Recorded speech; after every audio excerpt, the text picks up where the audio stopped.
ఎవడి మీదైనా కత్తెత్తే ముందు వాడనకాల నాలాంటి ఫ్రెండ్ ఉన్నాడా లేదా అని చూసుకోవాలి.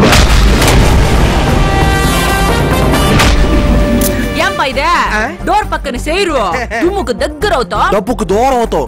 ఈ చేరు బ్యాచులర్ బాబు బ్యాచులర్ బాబు నా కోచింగ్ తోటి రెస్ట్ హస్బెండ్ అవుతావు.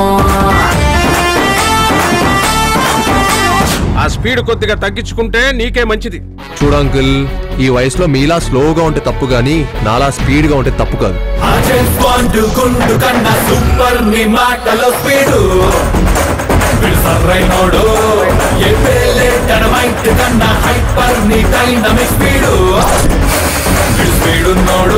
ఎప్పుడు చూసినా ఫ్రెండ్స్ ఫ్రెండ్స్ ఆ మాట ఇంటనే నీకు పూనక వచ్చేస్తుంది.